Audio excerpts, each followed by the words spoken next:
Dios, danos la serenidad para aceptar aquello que no puede ser cambiado, el coraje para cambiar aquello que puede ser cambiado y la sabiduría para diferenciar el uno del otro.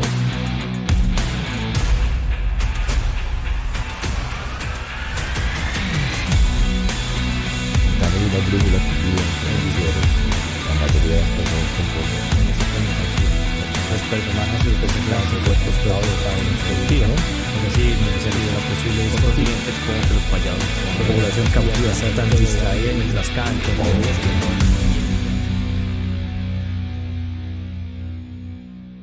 ¿Qué tal, amigos? Estoy de vuelta con un apéndice, podríamos decirlo, un anexo de la presentación, el Corredor del Laberinto.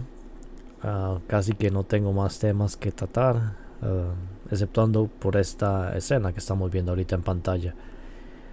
En realidad lo tenía en mis apuntes, pero no, al final no lo logré como insertar en la presentación original, por lo que lo dejé por afuera. Pero aún así considero que es bastante interesante esta escena, porque bueno, esa la vemos en el tercer filme, en el tercer acto, y es cuando los grupos rebeldes, que es Thomas, Newt, Fryman, Gally, Brenda y se volvió Jorge están planeando el plan cómo entrar a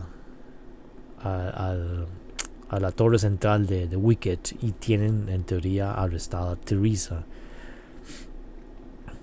Pero la locación no es así como fortuita, sino que de hecho hay varios planos en que se hace, este plano que estamos viendo acá, se hace alusión a eso, a tener a Brenda y la pintura, el cuadro que tenemos al fondo de la Virgen.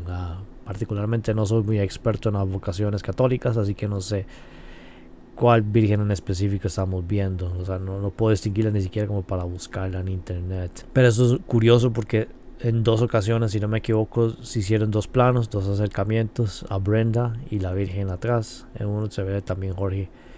Y esto, el autor nos está diciendo, vean esto. Entonces no hay que ignorarlo, y aún así me parece interesante todo lo que sucede en esta escena. Primero que estamos dentro de, bueno, no sabemos exactamente dentro de la tecnocracia o en las ruinas de afuera, no se sabe muy bien, pero podría ser cualquiera de los dos, porque Gally se maneja adentro de afuera como un ratoncillo, y aquí donde vemos a Gally, un ser completamente diferente a lo que conocimos en el primer acto, que casi representaba a nuestro Minotauro, una personificación del monstruo que custodia el laberinto. Obviamente sabemos de que Minho lo atravesó con una lanza en el puro pecho, y de hecho me parece un poco extraño que saliera en el tercer film. La primera vez que vi la película me pareció muy extraño de que apareciera vivo ahora. Pero si analizamos conforme íbamos avanzando el tema, Gally se convierte en un ser renacido, que en lugar de destruir el corazón de Gally, en realidad lo que hizo fue reanimarlo, revivirlo, volver de las sombras, volver de su propia muerte. Entonces, de hecho, él se convierte en una parte fundamental de las acciones de Thomas. Si no hubiera sido por Gally, no pueden entrar a la ciudad. Entonces es interesante este cambio que vemos en Gally. Luego estamos aquí en este templo abandonado. Obviamente por la manera en que vemos es una iglesia cristiana, y por la vocación de la Virgen sabemos que es un templo católico. Aquí considero que no estamos propiamente hablando de la religión cultural católica, sino más bien, y esto me refiero de que el autor está haciendo referencia a un tema que es la espiritualidad. Incluso avanzo yo que la ley cósmica, la ley moral, la presencia del espíritu en nuestro reino, pero por iconografía occidental no puede irse muy abstracto sin que el público entienda ese mensaje. Entonces lo que tiene que utilizar es iconografía más cercana a nuestra cultura, que en Occidente, particularmente la religión cristiana, que obviamente, a pesar de que la religión hable del espíritu de Dios, no solamente quiere decir que automáticamente la religión promueve la espiritualidad o la moralidad. Teóricamente lo hace, pero al final se convierte en una institución, un dogma que hay que obedecer, no comprender. Entonces, pero igual es lo más cercano culturalmente, o la persona más llana, lo más cercano que tiene lo que es entender ese cuerpo de leyes invisibles que rigen el comportamiento de los seres espirituales, es decir, la moral objetiva, la ley de Dios, la ley cósmica, la ley natural, la ley de Kama, Dhamma, todo ese conjunto de ese que hemos ido estudiando a lo largo de los años. Lo más cercano que tenemos, si quisiéramos dar una alusión de todo este cuerpo, es representar un templo religioso. Sería muy diferente poner, si quisiéramos dar esa idea, imagínese usted como un cinematógrafo, tratar de dar esa idea, hablar de esa idea, exponer una escena, desarrollar una escena en ese contexto, y en la ocasión utilizamos un banco. No tiene sentido. Entonces a eso me refiero, de que estamos dentro de un templo, pero no necesariamente estamos hablando de la religión cristiana católica en particular, sino todo ese concepto que es la espiritualidad, o la espiritualidad, la conexión con Dios propiamente en nuestra región del mundo. Así es como lo entenderíamos. Eso sí, notemos de que está abandonado, no hay nadie ahí, tiene años de que nadie llega ahí a rendirle culto a Dios, a comunicarse con Dios, mejor dicho, a comunicarse con su propia conciencia, sino que está abandonado, maltrecho.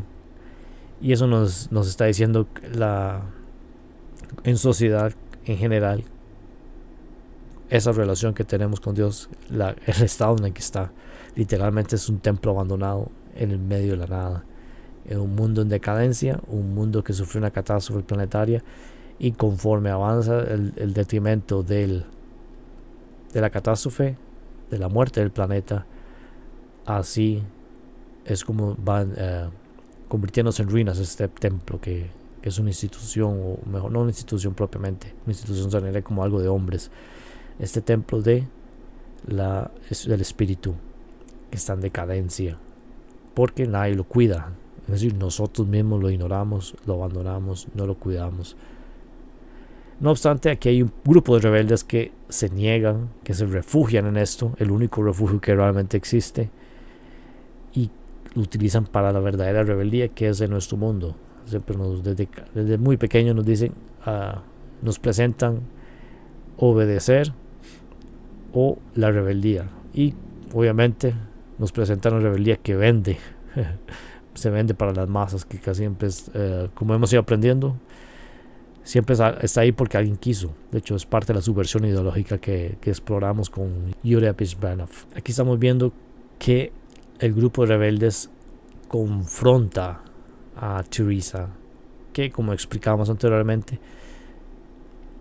empieza a representar ese papel de la gran población cautiva que vive este síndrome de Estocolmo. Es el círculo vicioso entre víctima y victimario. Se identifica con su propia esclavitud, con sus propios amos.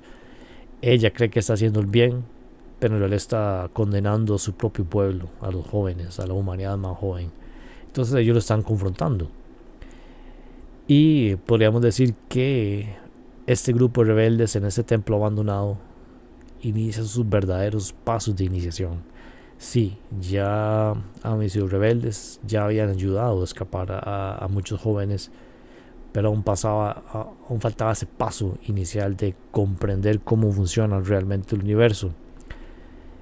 Y cómo considero yo que es cinematográficamente, cómo exploramos esa iniciación. La remoción del chip de rastreo, donde literalmente se están liberando del sistema que los tiene controlados, que los tiene monitoreados. Ese chip sabe exactamente dónde están, quién es, en tiempo real. Por eso lo vemos en el tercer filme, que hay un drone que está monitoreando a la muchedumbre, a los rebeldes, a los revolucionarios, y ahora sí los tiene controlados y monitoreados, y exactamente sabe quién está ahí. Podríamos decir que esta iniciación es el primer paso para la remoción de esta conciencia base, esta conciencia de conectado, de este colectivo o alma colectiva, que considero yo que a este punto está un poco corrupta. Si sirvió en algún momento la función original puede que se haya perdido un poco. Y digo yo eso porque al momento originalmente funcionaba como una manera de protección, de cohesión entre la especie, pero ahora más bien se convierte o ha sido hackeado, por así decirlo, por unos seres para mantener el status quo a costas de nuestra evolución espiritual. Entonces, eso es un tema mucho más grande que creo que lo expliqué particularmente en Screamers y Marcado. Pero esta remoción de ese chip es por lo menos quitar los programas nefastos que tiene la conciencia humana, la mente humana, esos virus mentales. Podríamos decir que en el templo abandonado ellos encontraron su verdadera vocación, su verdadera conexión con Dios, con el Espíritu, y eso significó la remoción del chip de rastreo. Y confrontan a Teresa, que está literalmente colaborando con el enemigo. En ese caso es cuando ella se da cuenta que la verdadera cura era Thomas. Todos esos experimentos, todas esas torturas que estaban haciendo en Wicked, era tan fácil como de pedirle ayuda a Thomas. Era innecesario todo ese sufrimiento que estaban trayendo el mundo. Era simplemente colaborar voluntariamente con Thomas, que él fue lo que hizo al final del segundo texto a la hora de salvar a Brenda. Le pidieron, me podría dar su sangre, deme su sangre, y él ni lo pensó y se la dio. Que es muy diferente de raptar jóvenes y adormecerlos o tenerlos en una realidad virtual robándoles lo que no es de ellos. Otra cosa importante es visualmente esto que estamos viendo acá. Siempre vemos a Brenda. En primer plano estamos viendo a Brenda. En segundo plano estamos viendo a la Virgen María con el niñito. Bueno, aquí de qué estamos hablando. Es más que simplemente la Virgen María y el personaje Brenda. Estamos hablando de algún tipo de alegoría posiblemente a la Virgen Madre o la Virgen María, dependiendo de donde se estudie. Por ejemplo, hay un libro que se llama Las Vírgenes Negras o las Vírgenes Negras del Temple, que es este culto a la antigua diosa madre, que usted menciona esto a los cristianos, a los católicos particularmente se van a sentir ofendidos, pero algunos consideran de que ese culto de Isis o todos esos cultos de fertilidad de la antigüedad se mantuvieron a lo largo del tiempo, eso sí, disfrazados. Se llama sincretismo cuando se agarra varios elementos, ya sea de arquitectura o de cultura, y los mezcla en un nuevo crisol, dando forma a algo que algo diferente, mezclando aspectos diferentes. Sincretismo estamos tomando el cristianismo, el catolicismo y mezclando tal vez con el paganismo de religiones anteriores. Entonces algunos especulan de que la Virgen pasa a tener, y por ejemplo, a algunos católicos les resulta chocante que a veces la gente no le reza a Dios, sino le reza a la mamá de Dios, como exigiendo, sobrepasando la autoridad de Jesús, de que la Virgen Madre empieza a tener preponderancia sobre el mismo Jesús. Entonces para algunos eso está un poco herético, pero mucha gente le dedica su vocación a la Virgen María. Podríamos decir que representa ese aspecto, puede ser una alegoría de eso, o también podría ser una alegoría de un principio. Algunos dirían de que podría ser el principio de feminidad sacra.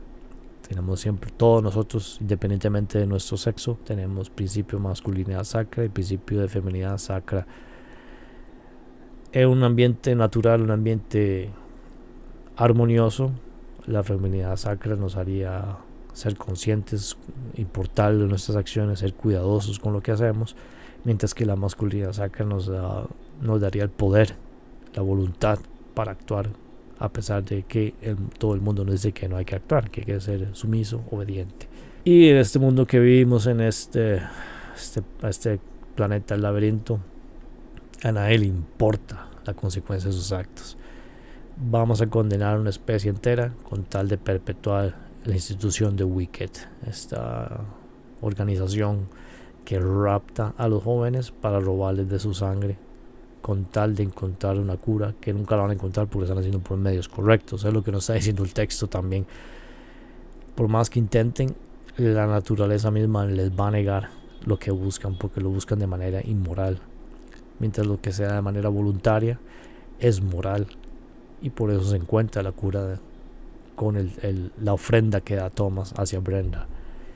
Podríamos decir que todo esto sucede en esta escena, analizando iconográficamente, cinematográficamente, y vemos que es bastante cálida conforme a sus colores.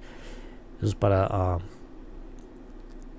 despertar las emociones entre nosotros. Es muy diferente si vemos algo frío o lejano. En cambio lo estamos haciendo más cálido, más cercano, más íntimo.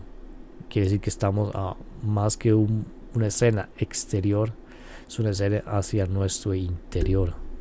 Ese proceso de autodescubrimiento que deberíamos tomar todos antes de siquiera hacer cualquier tontera.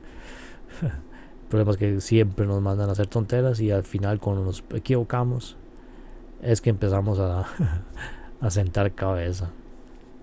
Pero me pareció interesante este análisis, esta escena, a pesar de que no la pude meter en algún capítulo particular, pero sí considero de que es lo suficientemente importante. Y eso sería todo. Más bien, muchas gracias de nuevo por su tiempo. Por el momento no tengo planeado un tema en específico, así que aún estoy estudiando. Entonces nos hablamos, y ya saben, no se deje que nadie le meta el dedo en la boca y no haga el daño a nadie. Hasta luego. Today, a young man on acid realized that all matter is merely energy condensed to a slow vibration, that we are all one consciousness experiencing itself subjectively. There is no such thing as death. Life is only a dream, and we are the imagination of ourselves.